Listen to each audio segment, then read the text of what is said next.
Allah subhanahu wa ta'ala бұл үмметті мақтаған Құран-ы Кәрімде. Аллах Таалам Құрандағы мақталған үммет болуш үшін эмне кылыш керек десе, бұл Аллахтың Құрандағы мақтаған ең жақсы үмметтің içine кирет dedi.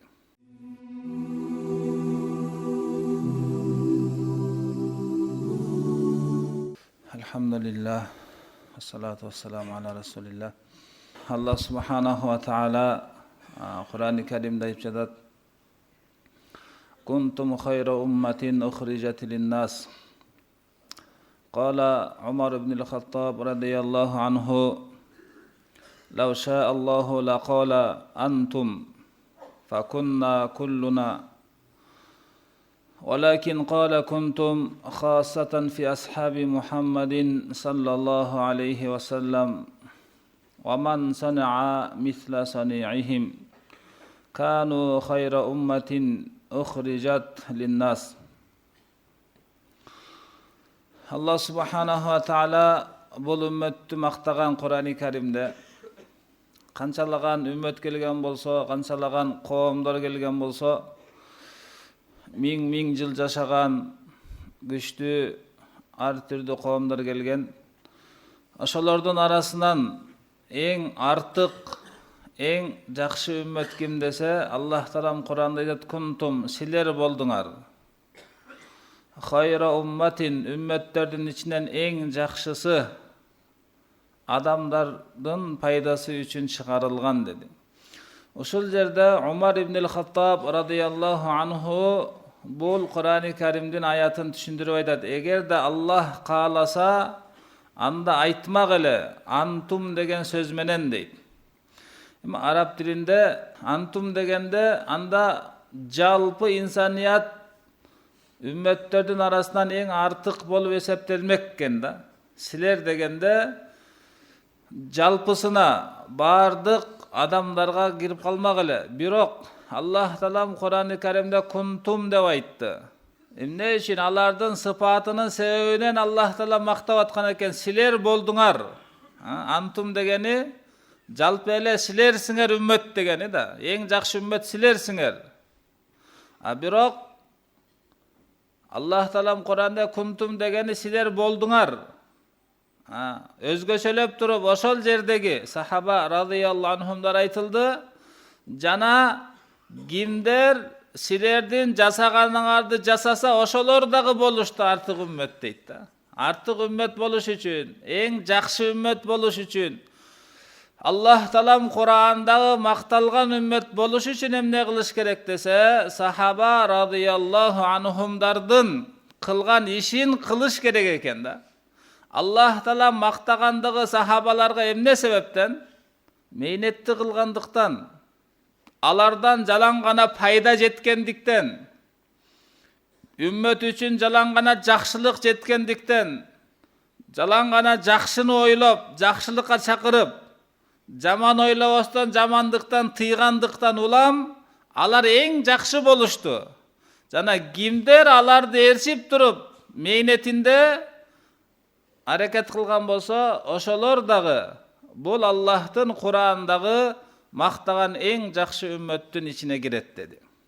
Ва инда Ибн Жарир ан Катада радияллаху анху قال: "ذكر لنا أن عمر بن الخطاب رضي الله عنه قرأ هذه الآية." Bizge aytты дейт. Чынында Умар ибн ал-Хаттаб радияллаху анху бул аятты окуп туруп, "Кунтум хайра умматин ухрижат лин-нас" деген аятты окуп, анан айткан экен: "Я айюхан-нас, ман сарраху ан якуна мин тилкумул ая фальюадди шарталлахи минха." Үмметтин ичиндеги Аллах мактаган жакшы адамдардын ичине кирүүнү каалап, ошондой болуу аны сүйүндүргөн болсо, анда Аллахтын Курандагы койгон шартын аткарсын дейт да. Аллах шарт койгон экен. Ал эмне десе, жакшылыкка чакырып, жамандыктан кайтаруу. Дават кылуу, жакшылык каалоо, башкаларга насаат айтуу, өгөт кылуу, жакшылыкка чакыруу, жамандыктан тыюу. Бул шартты аткарсын дейт. Ошондуктан жалпы адамдарга Умар радияллаху анху кайрылуу жазап, бул аяттагы Мақсат сахаба радияллаху анхумдар мақталып атат, қылған ишини себебінен біз дағы егер ошол ишти кылсак, біз дағы жақшылыққа чакыруу, жамандықтан қайтаруу, жана башкаларга жақшылық каалоо, алар үчүн курбанчылык кылуу мейнетин кыла турган болсок, біз дағы Аллах мактаган эң жакшы үммөттүн арасына кошулат экенбиз. Аллах Таалам бардыгыбызга эң жакшы үммөттөрдүн катарына кошулууга мүмкүнчүлүк берген болсун. Сахабалардын эң чоң сыпаты ушул эле. Ахража Абу Нуайм фил Хилия ан Ибн Мас'уд радияллаху анху قال: إن الله نظر في قلوب العباد فاختار محمدا صلى الله عليه وسلم فبعثه برسالته وانتخبه بعلمه ثم نظر في قلوب الناس بعده فاختار الله له أصحابا فجعلهم أنصار دينه ووزراء نبيه صلى الله عليه وسلم. ابن مسعود radıyallahu anh айтат, Allah subhanahu wa ta'ala бардык пенделердин жүрөгүнө карап туруп, алардын ичинен пайгамбар саллаллаху алейхи вассаламды тандап алып, аны пайгамбар кылып жөнөттү дейт. Ага өзгөчө Аллах Таалам илим берди. Андан кийин жалпы инсандардын жүрөгүнө карап туруп, пайгамбарыбыздан кийин пайгамбар саллаллаху алейхи вассаламга сахабаларды тандады. Жана ал сахабаларды диндин нусратчысы кылды, жана пайгамбар саллаллаху алейхи вассаламдын вазири, орун басары, мейнетин кылуучу кылды дейт.